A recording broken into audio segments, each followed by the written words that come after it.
coucou la famille, ça va bien? Alors il y a pas longtemps, je t'ai proposé une vidéo dans laquelle je te montrais ce qu'il y avait dans mon frigo pour te donner des idées, pour récupérer des idées de quoi faire et avec ce défi de cuisiner tout ce qu'il y a chez moi plutôt que de consommer, d'acheter des trucs et de stocker la nourriture. Je t'ai montré la partie du frigo et je me suis dit que ça pouvait être intéressant de te montrer maintenant ce qu'il y a dans mes placards.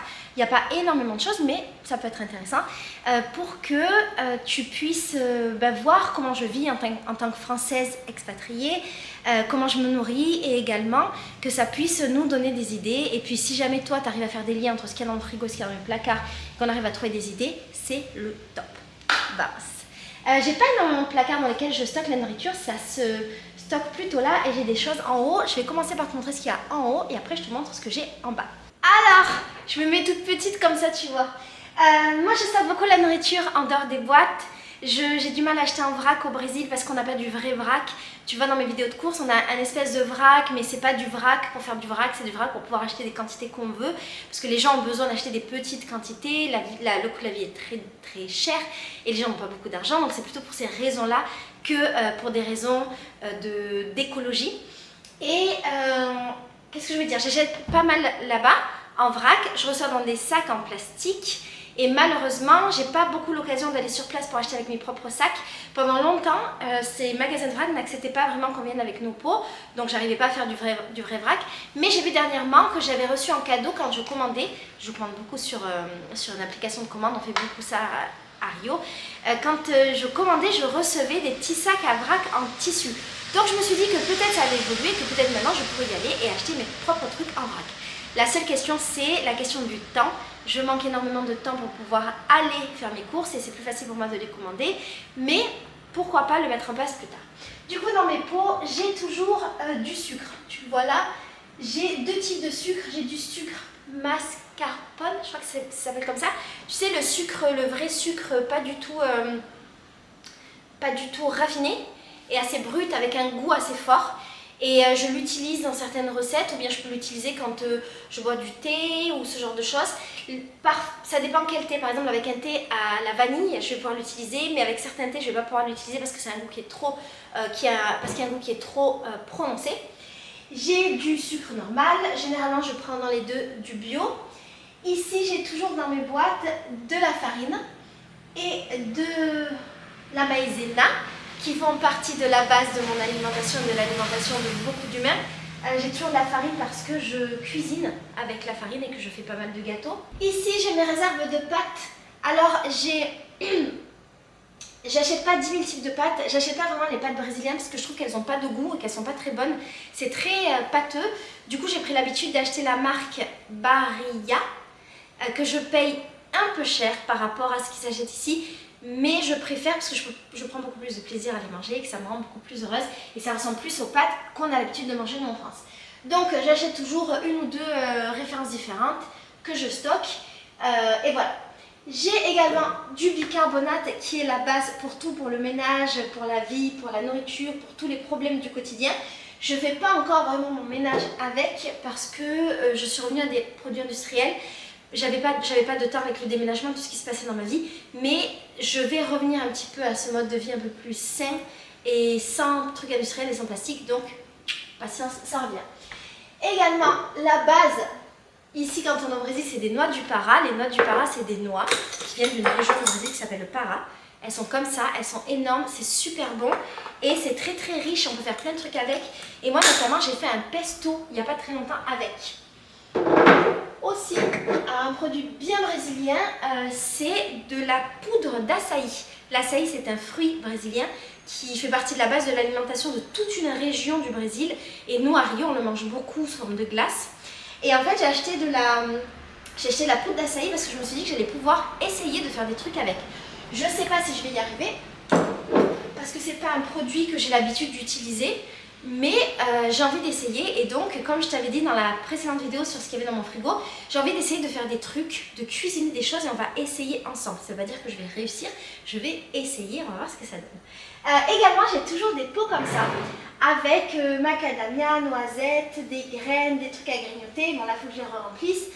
Et pourquoi j'ai ça? Parce qu'en fait, en grignotage, j'ai pas grand chose chez moi, j'ai pas de gâteau industriel, sauf quand mes meufs me les ramènent de France. Tu sais, j'ai une maison d'hôtes et donc parfois les meufs me ramènent des gâteaux. Donc là, c'est un peu les jours de fête et j'ai des gâteaux. Mais sinon, j'achète aucun gâteau industriel brésilien parce que je ne les aime pas et qui sont remplis de lactose, donc ils me rendent malade. Du coup, je fais mes propres gâteaux, crêpes, tout moi-même. Et quand j'ai la flemme de faire des trucs comme ça, que je veux juste grignoter, ben je grignote voilà, des graines, des cacahuètes, des noix, plein de trucs comme ça. J'imagine que c'est bon pour ma santé et ça me fait plaisir, ça me fait du bien, donc c'est chouette. Alors maintenant, qu'est-ce qu'il y a dans les placards de nourriture? Alors dans ce placard-là, le haut c'est pas de la nourriture, c'est plutôt le bas, c'est que cette partie-là. Je stocke pas énormément et si je stocke vraiment des super basiques. Parce que je mange quasiment que des trucs frais, je mange plutôt des fruits, des légumes et des légumes avec une base. Par exemple, généralement du riz, des nouilles de riz, des choses comme ça. Du coup, qu'est-ce que j'ai? J'ai des réserves de couscous parce que j'utilise la semoule et que je fais des trucs avec la semoule, des recettes et c'est super bon. Mon fameux sucre, donc tu vois, j'ai ma petite réserve. Une meuf m'avait ramené du sirop de menthe, j'étais trop heureuse et il m'en reste encore un peu. C'est pas trop le délire ici le sirop et ça me manque énormément parce que quand j'étais en France, je buvais tout le temps du sirop de menthe.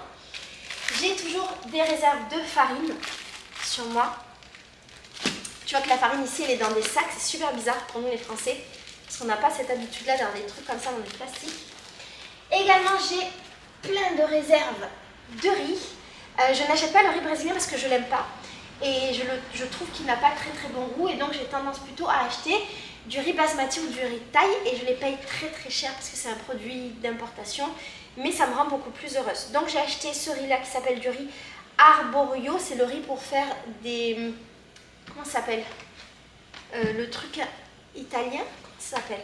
Du risotto, voilà j'ai le riz de risotto et là j'ai du riz basmati en stock. Et ici, j'ai du riz thaï que j'avais acheté aussi en stock. Également, j'ai des nouilles de riz, du vermicelle. C'est super bon, c'est super facile à faire et franchement, quand j'ai la flemme de faire manger, que j'ai la flemme de faire des pâtes, c'est une super bonne alternative et puis je trouve ça beaucoup plus léger. Également, j'ai des réserves avec ça, de la sauce soja que j'utilise pas mal ici. Là, mais je vais le sortir. Je m'étais acheté de l'huile d'olive aux herbes de Provence. C'est un peu un luxe ici. Et donc je suis trop contente, j'avais oublié que je l'avais. Une huile d'olive classique brésilienne. Et mes fameuses réserves de pâtes. Voilà. Avec ici encore des pâtes. Et ici encore des pâtes. Je pense... Ah oui, et là, de la maïzena. Je pense que si on ne comprend pas que je suis française et que la base de mon alimentation, c'est les pâtes, il n'y a plus rien à comprendre. Là, ce sont les deux placards dans lesquels il y a le reste du manger que j'ai chez moi. Alors, ici, c'est la fameuse réserve de thé. Au Brésil, c'est assez compliqué de trouver des bons thés. Et j'ai plein de meufs merveilleuses qui me ramènent des thés de France. Et je suis trop heureuse. Ça, c'est genre ma petite caverne d'Ali Baba.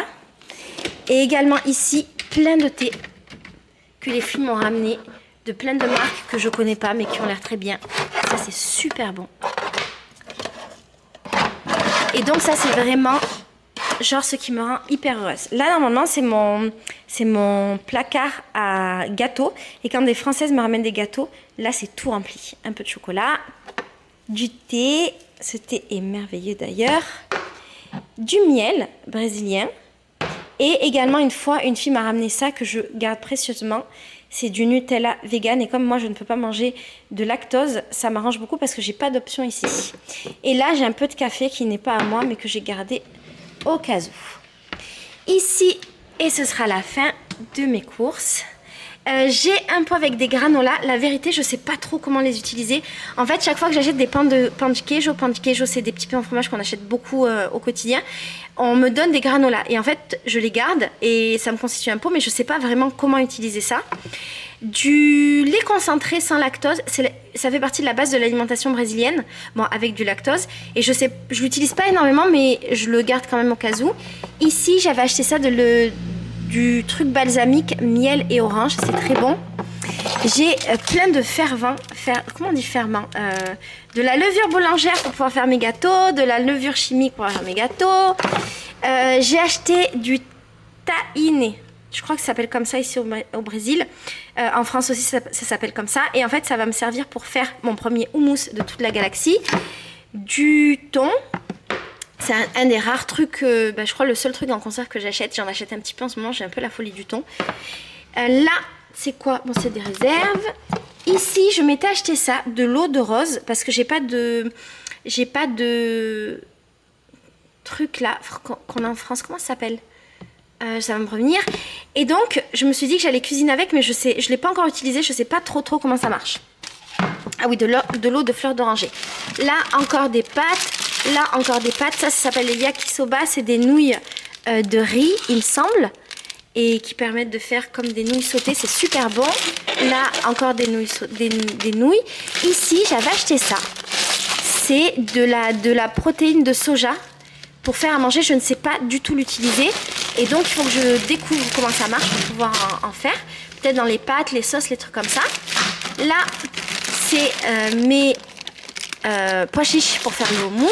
Ici, pour faire du pipoca. Comment on dit en français? Du popcorn.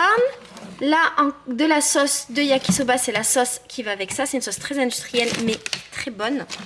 Là, c'est du beurre de coco que je mets pas au frigo pour le laisser un peu mou. Et c'est du beurre super bon parce que ça me permet de ne pas avoir mal au ventre quand j'en mange. Du paprika, des biscottes et du chocolat au lait. Mais maintenant, comme les Françaises me ramènent du vrai chocolat, dès que je termine ça, j'ai plus besoin d'en acheter. Voilà! On a terminé avec mes courses. Je ne sais pas si cette vidéo t'a aidé, si ça t'a donné des idées ou pas. Moi j'aime bien regarder ce genre de vidéos parce que ça me donne toujours des idées de voir comment les gens s'organisent, qu'est-ce qu'ils ont dans leur maison, comment ils cuisinent, qu'est-ce qu'ils font avec quoi, tout ça. Donc je me suis dit que ça pouvait être intéressant.